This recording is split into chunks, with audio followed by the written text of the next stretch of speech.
wasn't supposed to be in Sal. Not really. Not with a resume that had more rejection emails than job offers and a visa I got by sheer accident. But there I was, room 406, 4th floor, in a building that smells like boiled cabbage and someone's burnt noodles. It was a Sunday afternoon. I remember because I just counted my last 10,000 bills and realized I had two choices: buy bread and milk or save it for Subway. I chose to starve. That's when I heard it. A knock. Not on my door, but on my life. On the floor outside my apartment was a black envelope. No name, no stamp, just thick paper that screamed power and precision.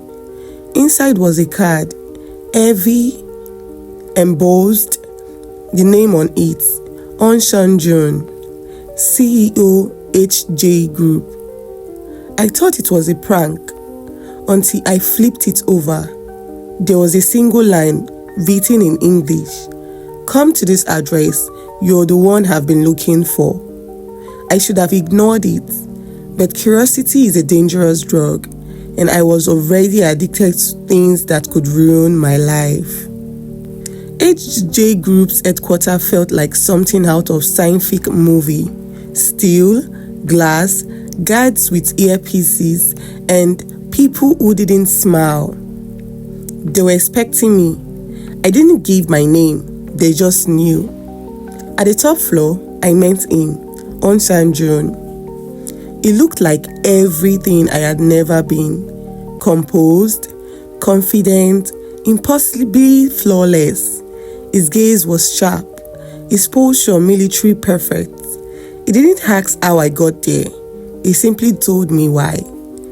He needed a fiancé, a fake one, and not just any woman, someone different, foreign, a curveball, no one in his world would expect. It was a deal. 6 months. Play the role, smile for the cameras, keep those secrets, and at the end, a payout that could rewrite my entire life. I told myself it was just a business transaction, but the way he looked at me, like I was both a weapon and gamble, I knew this wasn't just a contract. It was a game, one I didn't fully understand. Yet, somehow, I already played my first move. The contract was signed in silence. His lawyers didn't look at me once, just pushed the papers, pressed pens into fingers, and left without a word. That should have been my first warning. How easily this arrangement slipped into motion, like a machine that had already been running long before I arrived. He gave me a room, correction, a suite, bigger than my entire apartment in Yaba, filled with soft lighting, glass windows, and silence that felt more like a warming than a gift. I tried to stay out of his way. I followed the schedule, showed up to public dinners, smiled when reporters called my name, learned how to fake affection under camera flashes, but behind closed door, Onshanju and I didn't talk. We barely looked at each other. When we did, it was tense. His eyes always scanning, his words always clipped. He spoke to me like a pawn, not a person. A necessary evil, the nuisance that came with his own clever plan. He underestimated me. He thought I'll be quiet, grateful, obedient. He didn't know I grew up having to prove myself twice as hard, twice as fast, that silence didn't scare me, that his icy stare only made me born hotter. I was not here to worship him. I was here to survive. The first crack came one night during a charity gala.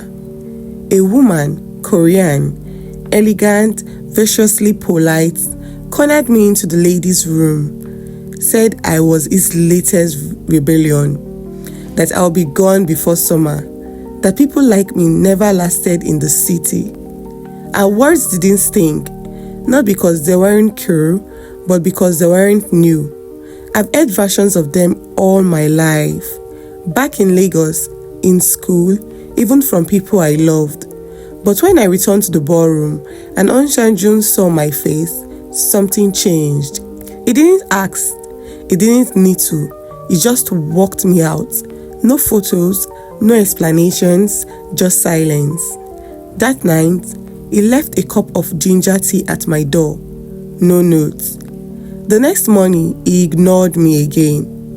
It was still cold, still condescending, but something had shifted.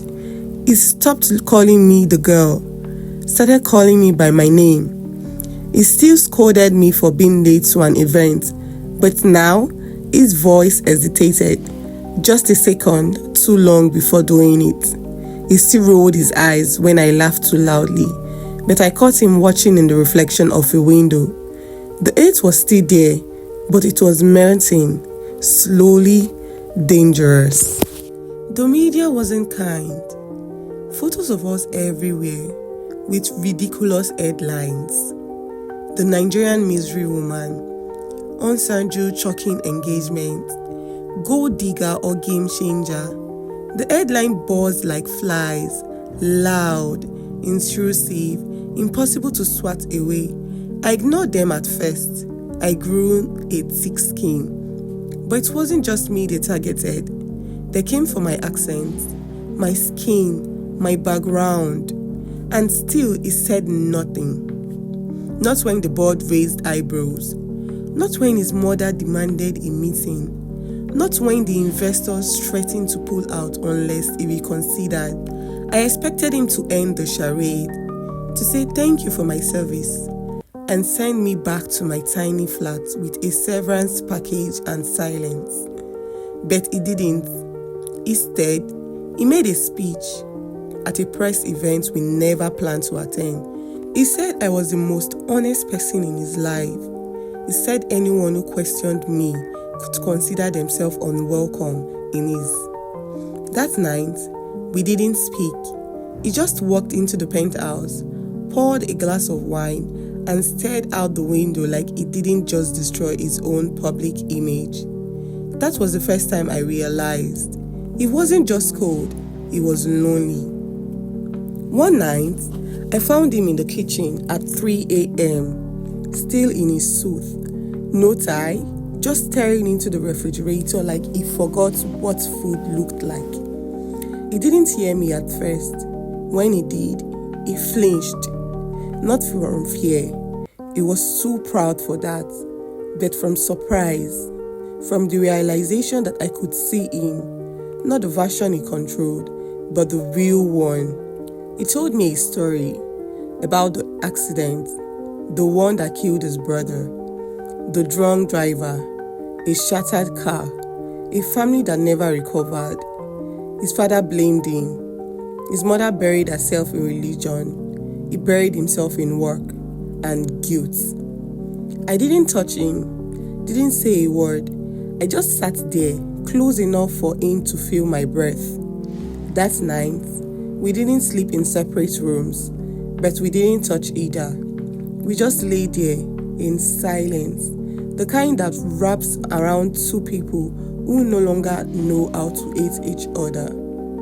Things got worse before they could get better. His ex returned. The woman he was originally supposed to marry. Polished, perfect, Korean royalty. She smiled at me like she had won. Told me she knew I was fake, that I would leave before winter, that it would always belong to her, not mine. I didn't believe her until I saw them together, laughing, whispering, his hands on her back like mock soup memory. Something crackled in me. I confronted him, not with words, but with absence.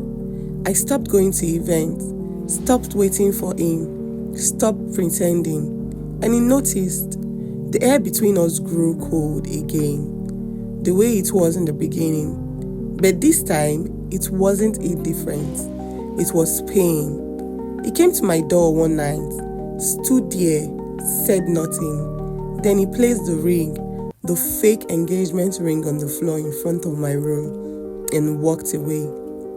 I packed my bag. I was going to leave, not because I didn't love him, but because I did. And staying in a lie, even one that felt like home, was starting to hurt. Then the headline broke. HJ Group whistleblower reveals fake engagement scheme. CEO Onson June Fortune in danger. Anonymous source from within the penthouse. Someone had betrayed us, and the fallout was instant. Investigation, media freezing, stock crashes.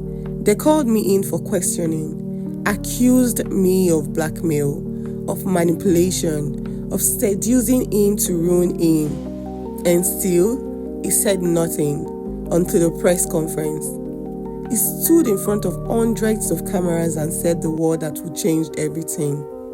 It wasn't fake. I thought it was. But somehow, along the way, I stopped pretending. He stepped down from his company that day, said if love cost him his crown, he paid it twice over. And then he came to find me. He didn't get on one knee. There was no ring, no music, no camera, just him in a simple black coat, asking me to stay, not as his fiancé, not as a contract, but as his choice. And I said yes, not with words, but with a suitcase I unpacked that night. With the way I stopped checking the return flights, with the way I let him hold my hands for the first time when no one was watching. But the truth is, sometimes the people who start off as your enemies are the only ones strong enough to love you at your weakness. And sometimes, pretending is just the beginning of something real.